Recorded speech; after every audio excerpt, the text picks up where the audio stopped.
pledge, and then we will have our invocation. I pledge allegiance to the flag of the United States of America and to the republic for which it stands, one nation, under God, indivisible, with liberty and justice for all.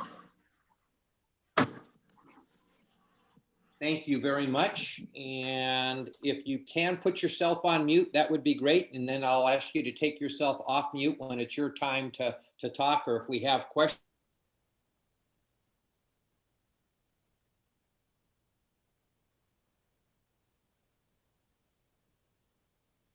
Oh, can you hear me now? Yeah. I just muted everybody for you, John. Sorry about that. No, I didn't no think it worries. was going to mute the host. I apologize.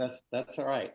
My wife's been searching for that button a long time. Okay, so Christine, over to you for this afternoon's invocation, please. Heavenly Father, in our hearts we plan our course, but we pray that you establish our steps. I pray that we seek you for advice. Let us not make decisions based upon what we know, but let us act based upon your wisdom. Please guide us, Lord. We place this Rotary meeting in your hands. We place our hearts and our minds in your hands so that you may direct us. Amen. Thank you, Christine, very much. I'm going to quickly go through and see if we have any Rotarian visitors this afternoon. And was on the lookout, Dick Thomas, for Dick Wingard, but I don't see him yet. So he may not be still yet joining us. We had a I'm Dick Wingard, and I'm looking right at myself on your screen here. Oh, sorry. I got to toggle the deal. Welcome, Dick. How are you? You're from a Portland Rotary Club, correct? Yes, sir. Well, welcome to our Sun Lakes Rotary Club Zoom meeting this afternoon. Thank you. I'm a friend of Dick Thomas and your speaker, Elliot Trommel. All right. Very good. Thank you so much. You're welcome. Non-Rotarian visitors, Stephen, would you like to do the introduction? Absolutely, y'all. So live from Bisbee, Arizona, Catherine Patterson is here. She's my mom. Everybody say hi, Stephen's mom. Hi, Stephen's mom. Great. So Kathy, again, welcome. And so glad you were able to join us this afternoon. As we move forward, March is Water and Sanitation Month in Rotary. And I also want to take this opportunity to once again congratulate and acknowledge our Rotarian of the Month for the month of March, who is Marge Wright. So Marge, again, thanks so much for leading by example, and very happy to have you as our Rotarian of the Month for March. A couple announcements this afternoon. Elliot, do you have any time constraints this afternoon that I need to worry about? Or if you don't have any, I'm going to go through about 5 to 7 minutes of some club announcements, and then I'll ask Dick Thomas to introduce you today, okay? All right, very good. And you'll need to unmute when it's time to talk because we've got you muted right now. We have an upcoming event on the 10th of April called Rotary Rally.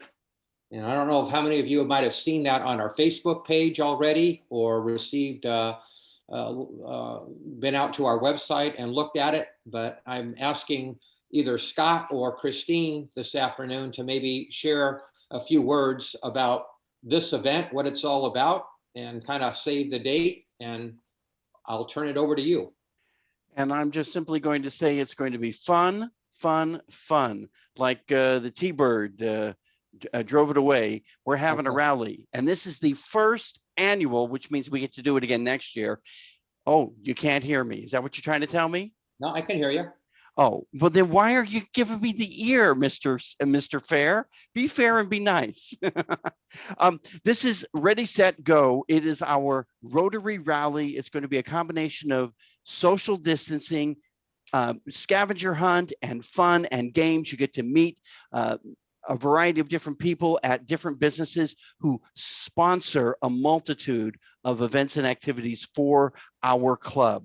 And so this is our opportunity to allow you to get to meet and greet them, for them to meet and greet you. They're going to give you a clue at each one of your Rotary Rally stops that will lead you to the next stop for the next clue. But wait, there's a phone-in option and that will benefit the Dolly. Oh, help me out, Dolly. Parton? Yes, Dolly Parton. Imagination Library. That Dolly one, Parton the Dolly Imagination. Parton Imagination Library. So for $5, you can call in and you'll get to speak to either Stephen or me or Christine or someone on the team that will tell you the answer to where you need to go next. Not that we're telling you where to go. Don't take this the wrong way. But again, it's going to be fun. We're going to start at a park. Which park are we starting at? Is it Sisk? Sisk Park.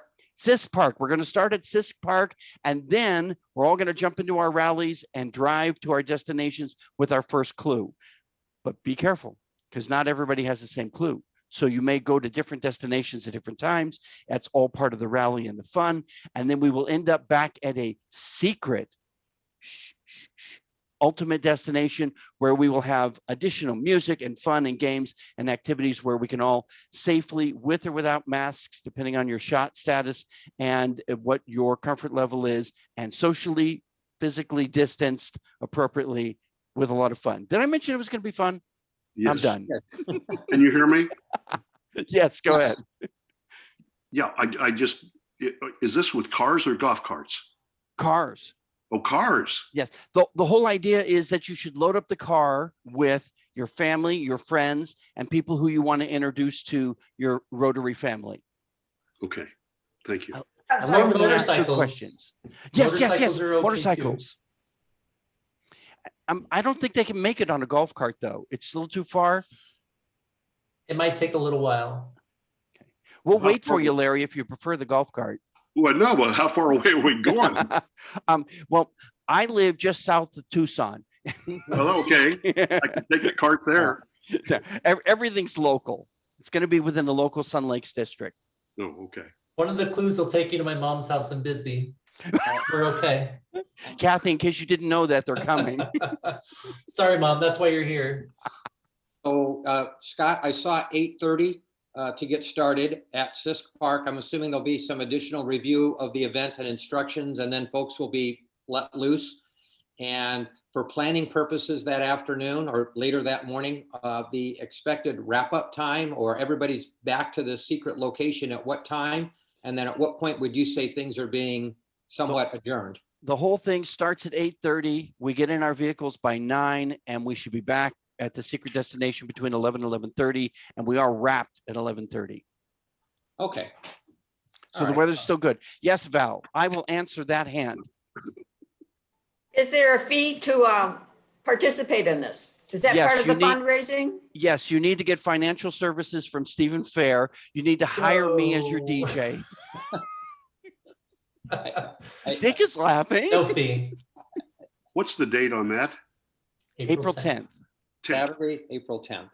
Okay. But Larry, if you're taking the golf cart, yours starts on the 9th. Well, that's probably right. Okay, I've got it on the 10th. So I'll start on the 9th. Should be done by the 11th, but you won't be there. For those Yeah, who we'll have not been introduced to yours truly yet, this is the plan. Get ready. It's going to be fun.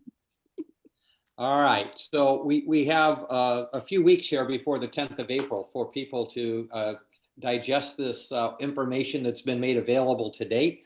I do think there is a registration deadline, if I'm not mistaken, April 5th. We'd like to have all of the quote unquote 4-person. Are we hard on the 4? Could it be 4 or 5 depending on friends or family, or?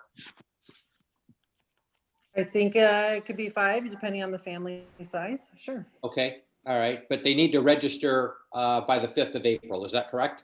Right. And if you go to the website, there should be a link as well as the Facebook page. And tomorrow morning, I will send out an e-invite to everybody's email. Or you can let Stephen, Scott, or myself know, or Peter. Okay, very good. So thank you very much. I'm looking forward to that. Christine, membership committee met today. I saw the notes. I'm not going to ask you to give a full report out. We have a club business meeting coming up here in a couple of weeks, but we do have a membership survey coming out. Is that correct, in the not too distant future? That is correct. I'm working with Maureen, so watch for that to come out hopefully by the end of the week or early next week. Okay, we'd like to collect some feedback from everybody, candid feedback, no holds barred. We want to, hear back on what's working well for you, what is you'd like to see different. And I know we probably would like to see the Zoom meetings not be our only avenue, if you will. And hopefully we're going to be doing some hybrid meetings here in April and get back to where we can be in a room at some point in the future. But depending on how often we want to take advantage of speaker opportunities for people that are remote from our location, we may hang on to Zoom for an indefinite period of time. So people, when they're away for the hot months in the summer, or we want to take advantage of enjoying speakers that are not local to the area, we may try to retain a Zoom component as we go forward. But we're going to do some learning through hybrid in the near term. I just wanted to jump in and clarify that hybrid really is just that. Your experience should be the same as you're seeing right now, as well as for those who are present to be able to see you. So it's a complete combination of live and Zoom at the same time. Yeah. So for those of you that have gotten really accustomed to getting out of the shower, getting dressed, and at 6:29 a.m. just walking into the office and turning on the computer, that may still be a desired option as compared to driving to Palo Verde and being in person. So, Does this mean Steve has to shave? I don't think it's happening anytime soon. So we'll have to come back to that. So with that, I'm going to turn it over to Dick Thomas, who will introduce this afternoon's speaker, Elliot. And I see that we are recording the session, so thank you very much for that. So Dick Thomas, over to you, please. Thank you, President John, and welcome Rotarians and friends and Rotarians from other clubs. I have the pleasure this afternoon of introducing a friend of mine who I've known about 18 years. Elliot and I have had some wonderful times together in the evenings at dinner, and as well as long conversations about various topics.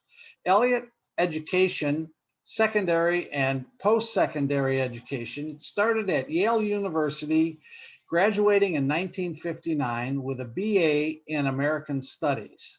In 1962, he finished his master's program at Boston University with a degree in European history, and then he became a Sunni. Not the Sunni from the Middle East, but at the State University of New York at Buffalo. And in 1977, he finished his PhD in American history.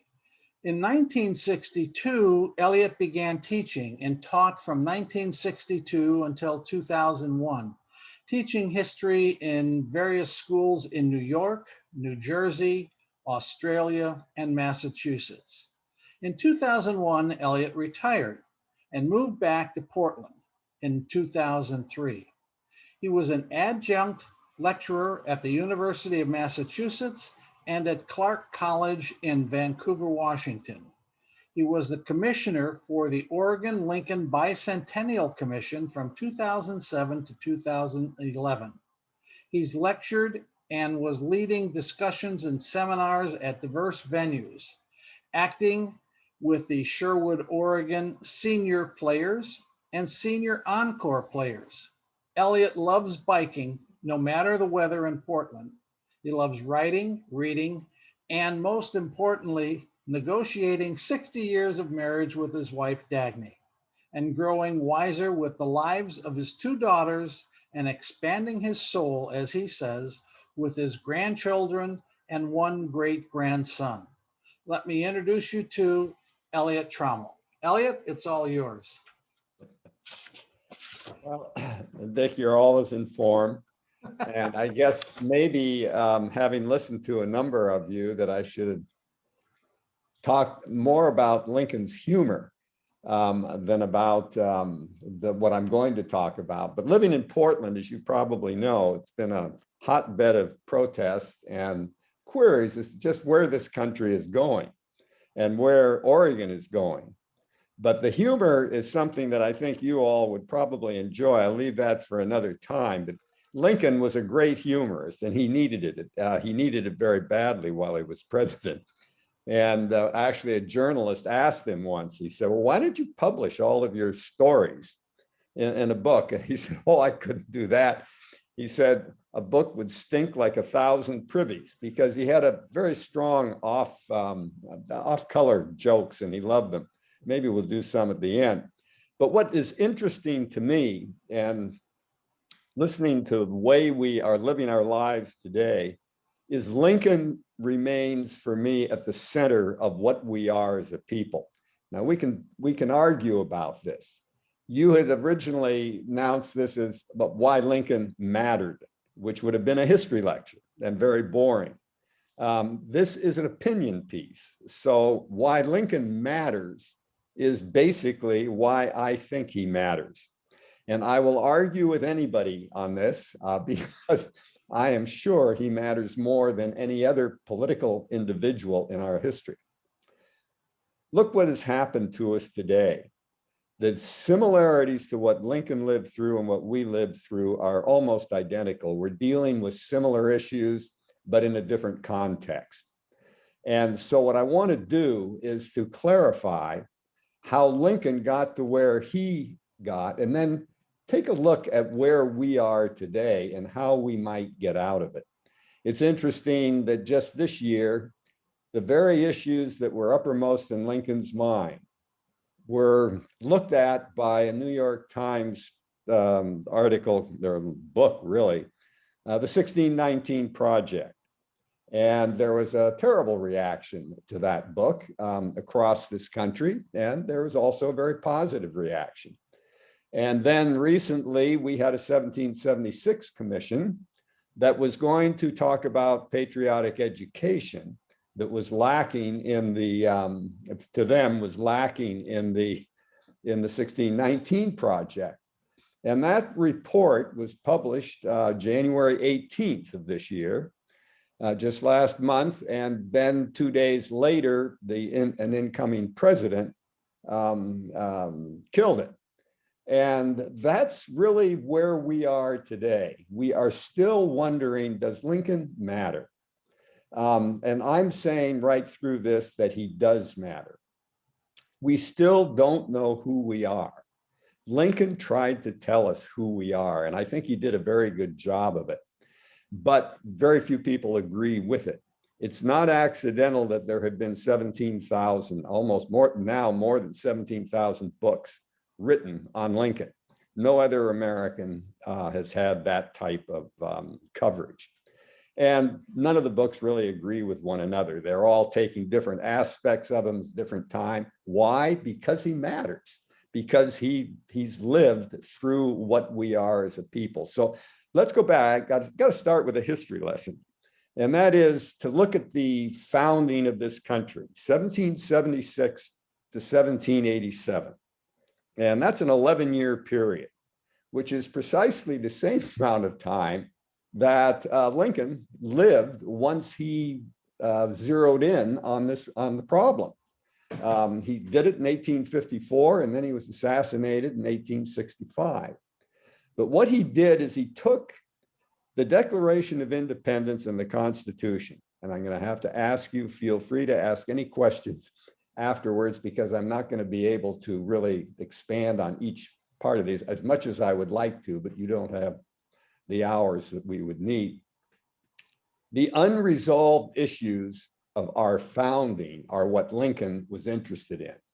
We had a Declaration of Independence, which is a sacred document, and it said that we have the right to revolution, and that it also justified revolting from England by saying that we had a purpose, we have principles, that all men are created equal and endowed by their creator with certain inalienable rights. You know those.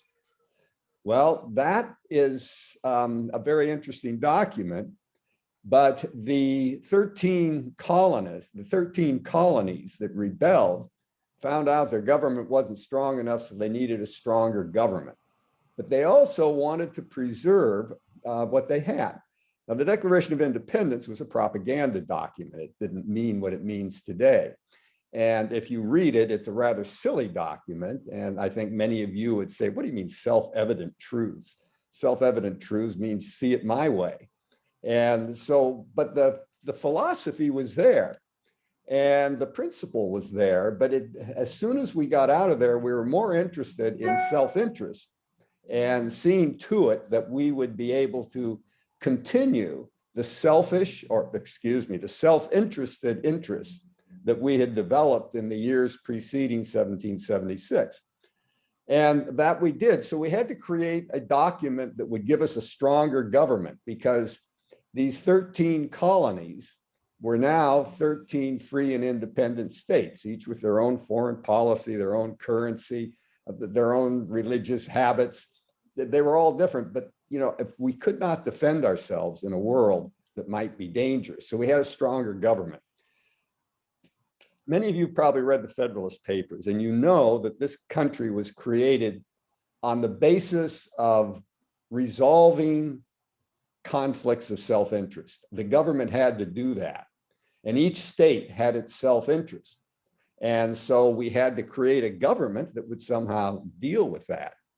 And they did, with checks and balances and taking into consideration the issue that nobody really wanted to talk about at that time, which was slavery. And there was never any agreement amongst the 13 colonists.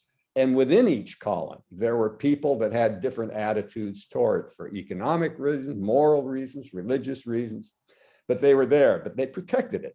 And the only way they could do that was to create some type of government that checked interest with interest and faction with faction in a harmonious system of mutual frustration, so that the government could never get too strong, but would be strong enough if we were challenged from outside. Okay, that's where we were. That tension was never resolved, and we basically kept the Union together. It wasn't a continental Congress, it was now a union, a constitutional government. And it was interesting, the only way it survived was through compromises. That many of you will remember the Compromise of 1820, 1833, another one in 1848, another one in 1850. And Lincoln, throughout that period, never said too much. And then in 1854, the Declaration of Independence sort of came under challenge, in that a Kansas-Nebraska Act was passed. And from 1854 to 1860, in the election of Lincoln, this country was roiled because we could not compromise the issues that kept getting discussed. And it was the Kansas-Nebraska Act that really got Lincoln moving, and this is why he matters. He looked at it and he defined the problem that existed in 1776, 1787, and wanted to make some sense of it. So he chose to make an issue of the relationship between the founding generation and his own. And actually, by 1865, he was making a somewhat of an issue about how the future would look, and that is our future. But what he did is he launched in 1854 a speech which he improved upon over the next 6 years. And that was the so-called Peoria speech, some 17,000 words that was written after he gave it. It was actually delivered without notes initially, but he had some notes, but it was the result of his thinking once people started talking about an act that extended slavery into the territories. The Kansas-Nebraska Act didn't abolish it, it overrode the Missouri Compromise that had kept an equal number of slave and free states and kept it balanced.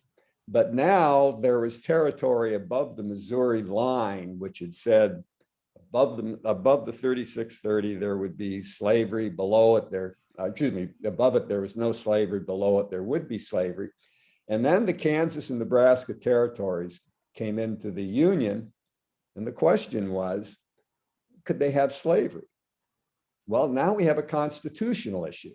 constitutional issue was, well, of course they could have slavery because the territories belong to the states.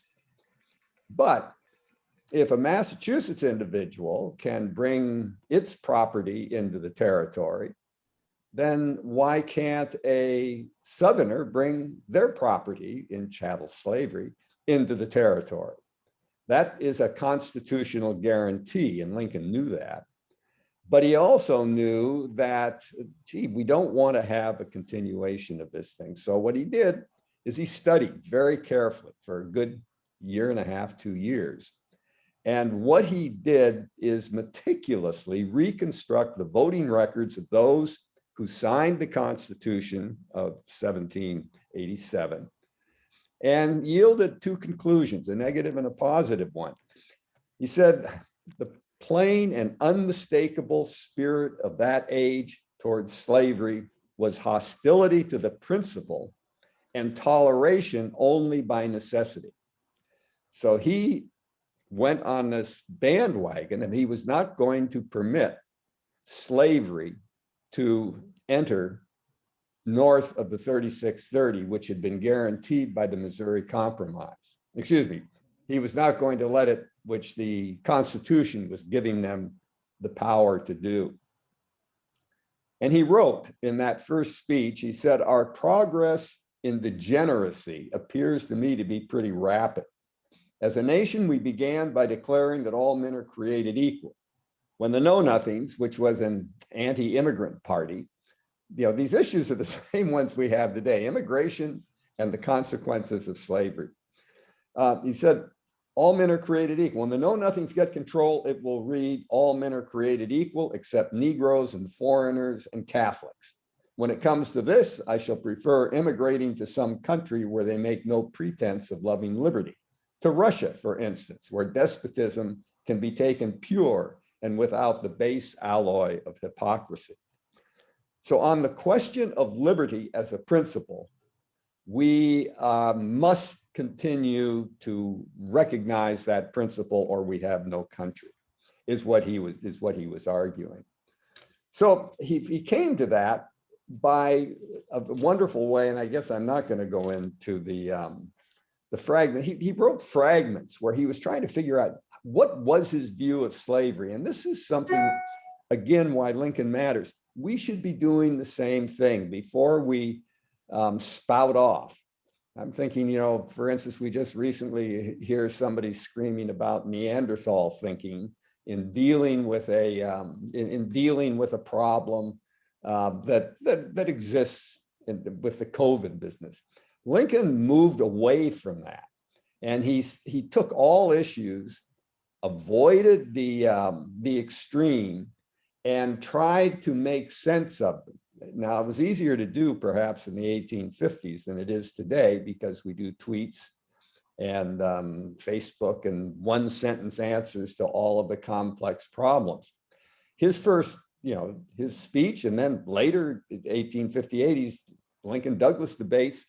Can you imagine sitting through 7 debates where the first speaker speaks for an hour, the second one for an hour and a half, and then the first one rebuts for half an hour, and then go on to the next locale and do the same thing? We have it's sort of the Super Bowl of the 19th century.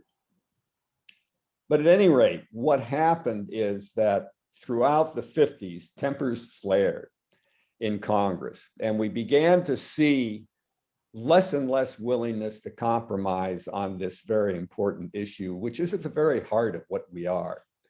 If you look at the abolitionists, which many people found great heroes, and Lincoln was never an abolitionist. He never supported abolition until he had a 13th Amendment. But look at Charles Sumner, a good man, but also, unlike Lincoln, he was humorless, he was intolerant, he was egotistical. He condemned pro-slavery men in rather vile language. He said they were hirelings picked from the drunken spew and vomit of an uneasy civilization. That got people riled up, and as some of you will probably know, he got hit over the head by a South Carolinian. and brain damage took place, but he took 3.5 years to recover. Ultimately, the Brooks, who had done the beating, resigned, but the South Carolina simply reelected him immediately, and he came back into Congress as a hero. But things were tough then. It's not unlike what we are today. People were carrying knives and guns in Congress. They got into fist fights in Congress, and it was tough. You then take a look at the Dred Scott decision, which everything seemed to fuel flames more because of the lack of compromise. And the Constitution, remember, could only exist if compromise was going to take care of the competing self-interest. The Dred Scott decision in 1857, Lincoln really found horrifying because it basically argued that slaves and freedmen had no basis in law, that they were not human beings. And that created a really intense from both sides. What had happened in the 40s, the 30s, but actually the 30s and the 40s, the South recognizing that the opposition to slavery meant that they could ultimately eliminate it. So they changed it from being a necessary evil, which the founders clearly were arguing, they hoped to see it disappear, and made it a positive good. And that further divided the country. And we see divisions, I think, very much like that today. And we'll talk a little bit about that in a minute. But Lincoln said, the Declaration is under attack. This is a response to the Dred Scott decision.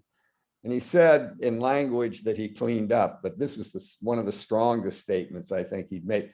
It is assailed and sneered at and construed and hawked at and torn till if its framers could rise from their graves, they could not at all recognize it. That was for Lincoln ill considered. I don't see anything like that from him after that response to the Supreme Court decision. But then the next year we had the Lincoln-Douglas debates and then the Cooper Union address, which we could talk about if you're interested. And then he was elected president. But probably most people, he was elected because he was probably the least electable and the least famous and the least strongly associated with a side. He was being at least amenable. And so Seward, who was the man that was sure he would be elected, he didn't think there was any problem. He actually took a trip to Europe. And Lincoln ended up, through a little bit of skullduggery, packing the wigwam and winning the nomination. And then with fewer votes than a recent president ever had, fewer popular votes, was elected president, which immediately incensed, as you can imagine, incensed the South. And they said, well, he's been elected on an unconstitutional platform, which is true. Their right to property was being blasted. And the Declaration of Independence gave them the power, the right of revolution. So what happened in 1861, on his way to Washington, 3 states had seceded. And at Independence Hall, he made a statement, which was a lie, but it was politically, I think, apt and defined it. He said, I have never had a feeling politically that did not spring from the sentiments embodied in the Declaration of Independence. And I've looked at this. As far as I know, I think he mentioned the Declaration of Independence possibly 3 times prior to 1850 in his entire life. But he had discovered it in 1854 with the Kansas-Nebraska Act. These sentiments, he said, were not confined to the mere matter of the separation of the colonies from the motherland, but something in that declaration giving liberty not only alone to the people of this country, but hope to the world for all its future time. Now, there is a global sense in much of what Lincoln wrote. We miss it a lot of the time, but he was not only thinking of the Declaration of Independence in terms of this country, either because he really believed it or because he thought it might appeal. He was calling it a global, the Declaration of Independence was a global message. And he pointed out in 1861, he didn't think the war would be bad. They did not intend to declare all men equal in all respects.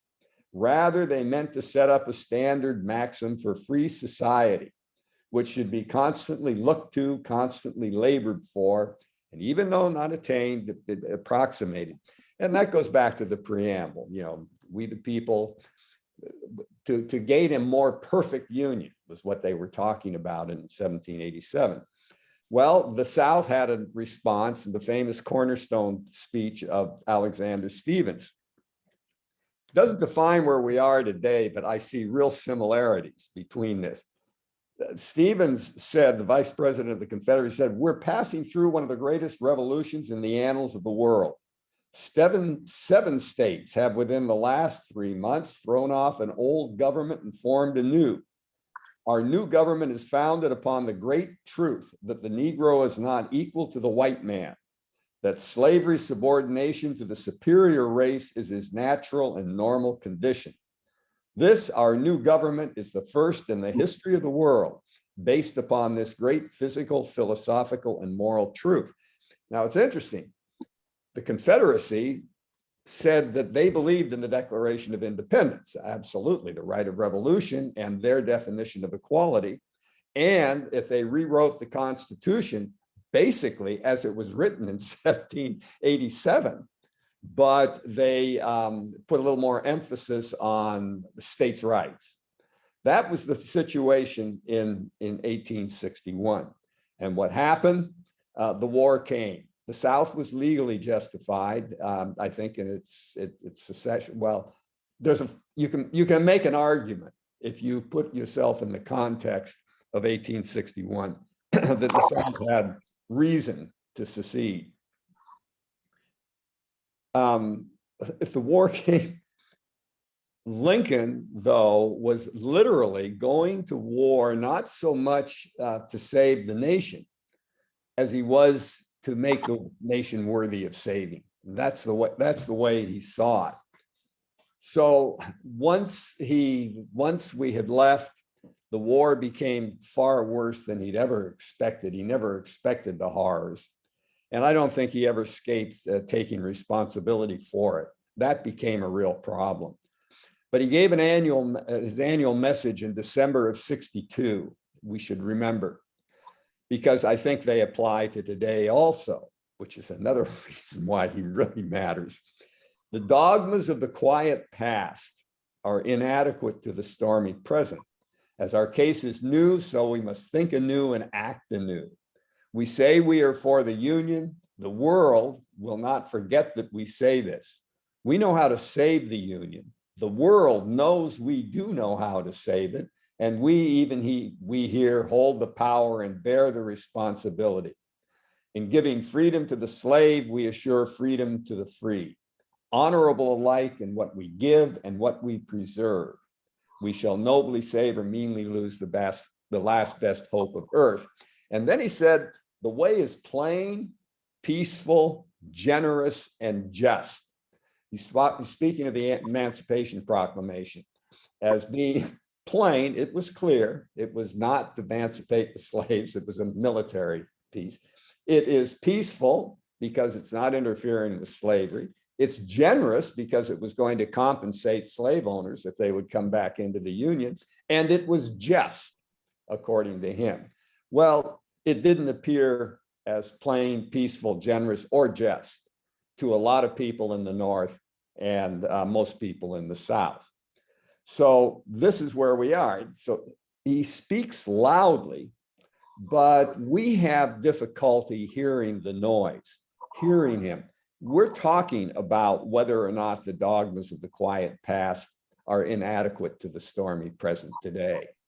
And that's something that we have a long ways to go. That debate is going to continue.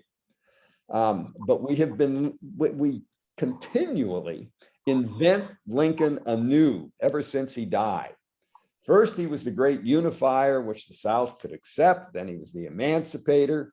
Then he was the racist. Then he was the imperial president. Then he was depressed. And then he was gay.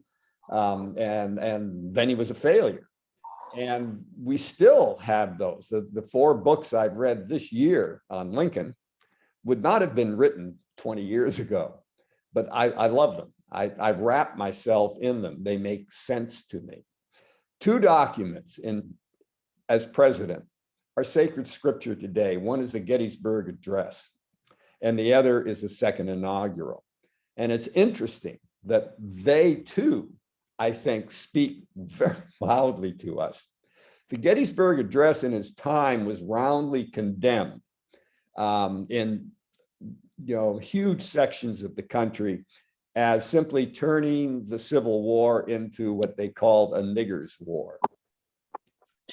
Lincoln had been writing it for 2 years, not on a train, but in his head.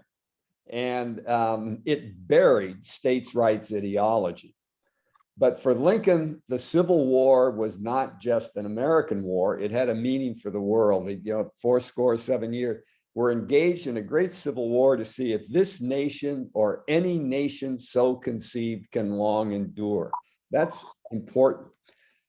At the same time, he gave the speech that we're talking about a war for what he called the vast future of mankind. So the Civil War had become really a revolution, a second American Revolution, but a very costly one.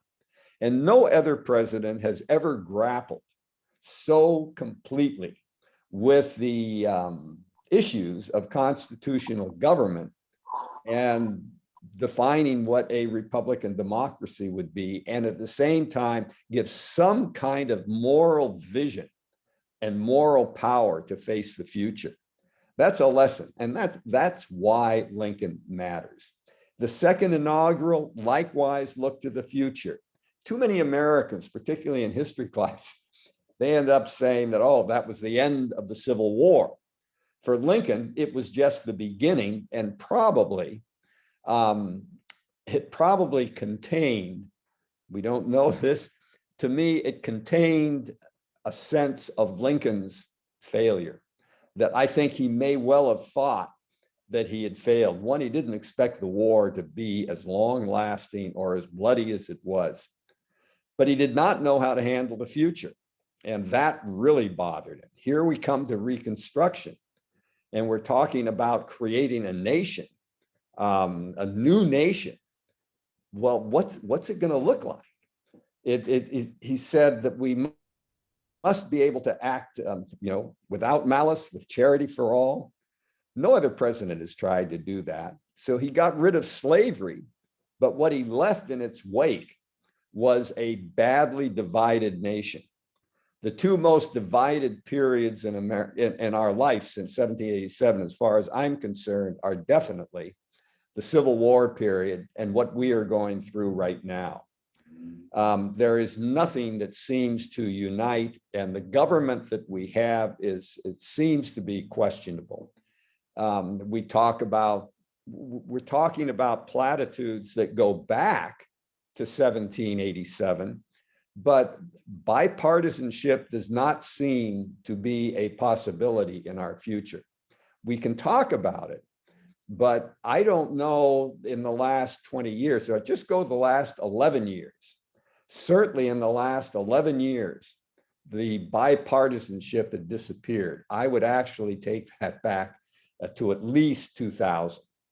And I have been hitting the road talking about what I call the crisis of the American dream. Lincoln's at the center of it, but I look at that crisis and I look at the origins of that in the 1970s.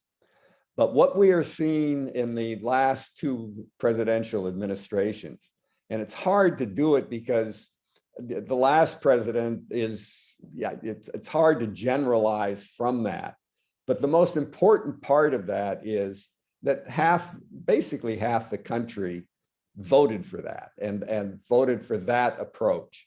And that's what's important. It's not the individual. That is an insight into what we are. So Lincoln got rid of slavery, but who and how to reconstruct it? The president or the Congress? He didn't know, but he offered a plan. And what about the rights of the freedman? He had no idea what to do with them. He did say, when somebody said, well, can you give him the vote? He's the first person that said, let's consider giving the vote to the blacks that fought in the war, the educated blacks that fought in the war. And boy, did he get, that's one of the reasons he was assassinated. Nobody wanted to see blacks on a basis of equality with white voters. That was still very strong in his day. So resolving those issues were not in his lifetime, and it got worse after he was assassinated.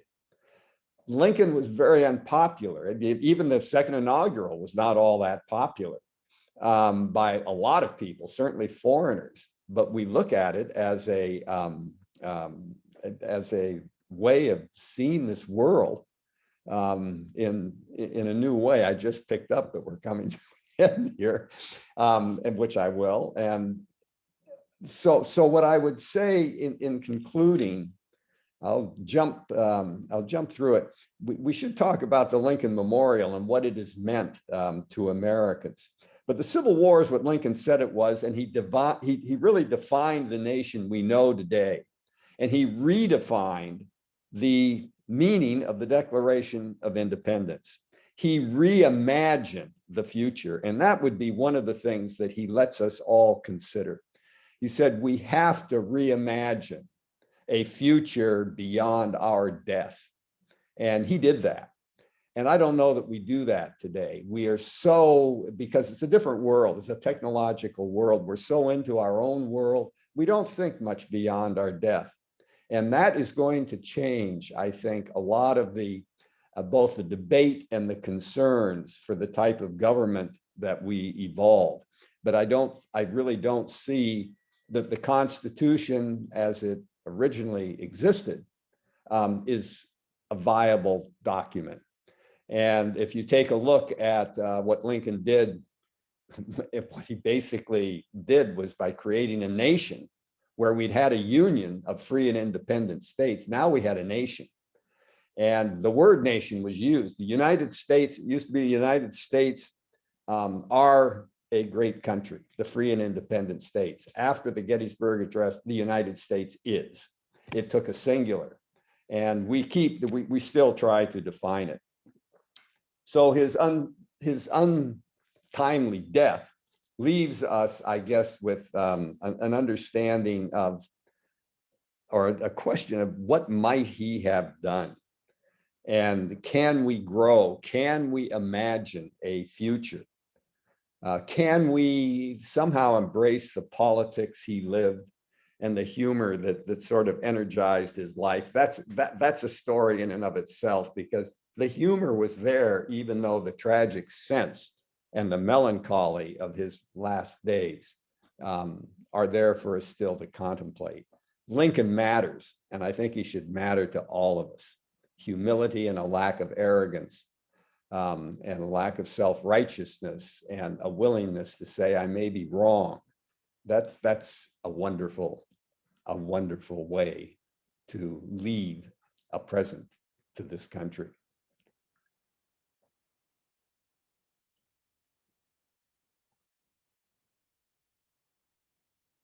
And I'm willing to answer and argue and discuss without name calling. Let me just say, you blew us away, Elliot. I mean, just incredible. A lot of content. I think, the best way to maybe address questions or comments, because we're going to run out of time very quickly. So I guess what I'd like to do is maybe offer, if you would be amenable to this, if there's some follow-up content or questions that people would like to have, I'd be happy to work with Dick Thomas, and we can organize those and maybe get those to you. And I don't know what type of opportunity for some back and forth there might be. Candidly, I can open up, maybe take one question from the group if someone would like to ask Elliot something, but I'm sure we would not get through all of the content that people might want to try to jump into based on the topic. Scanning the crowd. I don't know, Dick, Thomas, are you okay with that? If we could maybe organize any follow-up? We've recorded the session. I've had 3 people that aren't here tonight that would like to see it. Maybe after we go through that, if there's a way to develop a list of comments or observations or questions that we might want to get to Elliot, we'll be happy to maybe facilitate it that way. Right. He doesn't charge much more than $100 a minute after his speech is concluded. And worth every Well, penny. I'd love to, yeah, very much so. And I'd love to say that we'll just have next year's Rotary president pay for that. But then I looked in the mirror and I realized too, next year's Rotary president is, so I may have to come up with plan B. But Elliot, on behalf, John McCoy and Roger Edmonds both have their hands up. Are we Oh. going to do Q&A or not? yeah, I will do a couple quick ones. So John McCoy, go ahead. And you're on me. I can't hear you, John. I'm going to flip to Roger. I'll let you work on your volume. Roger? Got to unmute there, partner. I was just scratching my beard. Oh, shoot. Oh, okay, no worries. That's allowed. That's allowed. John McCoy, you got your volume working? No, he's not working. No. And he's not muted either. Yep, something is amiss there with the setup tonight, John, unfortunately. Thank you for noticing, Stephen. You bet. So Elliot, thank you very, very much for your time this afternoon. I will work with Dick Thomas and be happy to collect some information and comments, and we'll figure out a way to get those routed and addressed if we can. All right. That's absolutely fine. Fantastic. Well, Thank it was you. nice meeting all of you. And bet. Yes, thank you, sir. You bet. Thank you. Thanks You're so welcome. much, Elliot. You bet. take care, Dick. Both right. Dicks. Okay. It's a double dick. It's a double dick. It's a double Yeah. dick day, I A guess. lot of Richards, Dicks, and Johns, and we got some pretty common names. So these Zoom meetings have been pretty fun at times. Okay, I will go out. Terrific. I want to address a couple of items before we wrap up this evening, folks. A couple of save the dates, if you would. April the 13th is a afternoon meeting. That is going to be District Governor Elizabeth Mahoney's visit to our club. She regrets to inform that she's not allowed to visit in person for the balance of the Rotary year. Even if we're back into a hybrid mode, she will be Zooming in on that meeting of the 13th. So if you have an opportunity to reserve your calendar, I highly recommend you do that. It's a great opportunity to hear from our district governor. Also, save the date on April 22nd. We spoke briefly last week about the or even 2 weeks ago, Arizona Rotarians at Work Week. We are going to plant a tree in Snedeker Park. Save the date on the 22nd of April. We're going to have an opportunity for Rotarians, friends of Rotarians, people in the community to come out and be part of a photo op and a kind of a celebration and acknowledgement that the tree has been planted. More details to come. I've got a committee meeting I'm sitting in on Thursday morning. We'll get some more details in time for next week's, but if you could circle Earth Day, April 22nd on your calendars, if you are at all available, we'd love to have many of our Rotarians come out. I do want to acknowledge, I know it's tax season. I know we have 11 members of our club that have generously participated in the Rotary Vocational Fund of Arizona and have made a contribution that will be deductible or be able to take a credit on their Arizona state taxes. And I would like to thank those individuals. It's still time to go ahead and sign up and sponsor some money, $400 a person, $800 a couple, I believe, for that. So if you have not looked at that, please do so. And if you have any questions, you're welcome to either check the district website or you can contact myself. We have a couple of birthdays that I want to acknowledge that are coming up. Actually, one was yesterday, John McCoy. And John, I don't know whether your volume's working or not, but we certainly want to acknowledge and wish you one day belated happy birthday. So happy birthday to John McCoy. And Christine Schultz coming up on March the 11th. And so to both Christine and John, wish you a very happy birthday in and around this date. And we have a couple of anniversaries in the general neighborhood, if you will.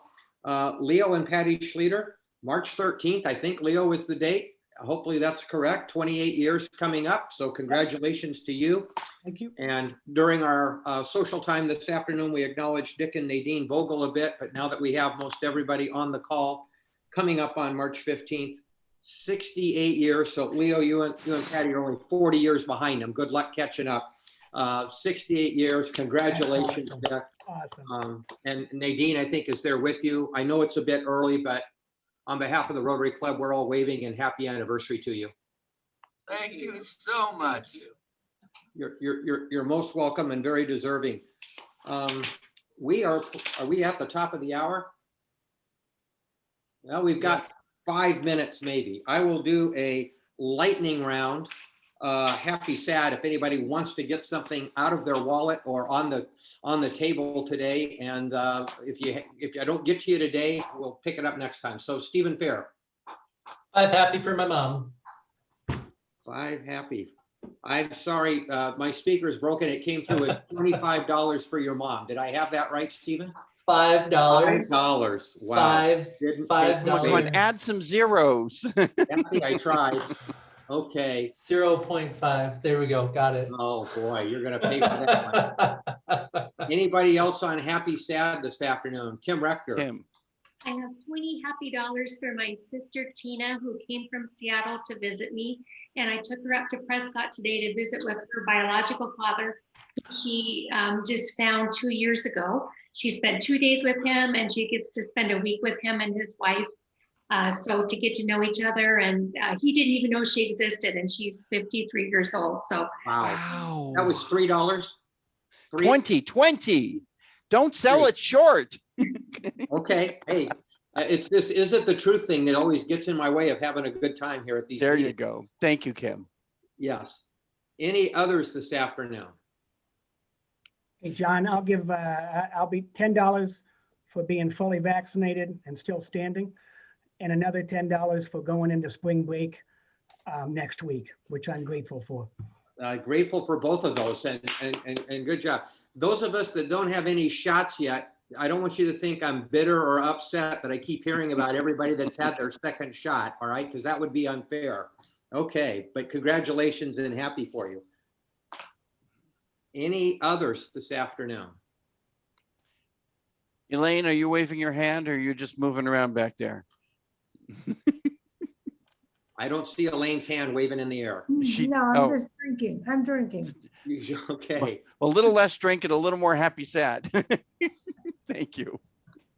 All right. Well, with that, we'll wrap it up with a fairly light, happy, sad this afternoon. Next week's meeting, a morning meeting, Terry Beard as our guest speaker, the power of finding your voice. And Scott Favor and I, since we're kind of wallflowers and have trouble speaking, are very interested in next week's speaker and the topic on the power of finding your voice. So please join us on March 16th, next Tuesday morning. And with that, I'm going to wrap us up this evening. Thank you all very, very much. If you have comments or questions you'd like to consolidate, please get them to Dick Thomas or myself, and we'll figure out a way to get those routed to Elliot. Thanks, folks. Everybody be safe. Bye. Bye-bye. Thank you, John. Thank you all. And to all, good night. For all a good night.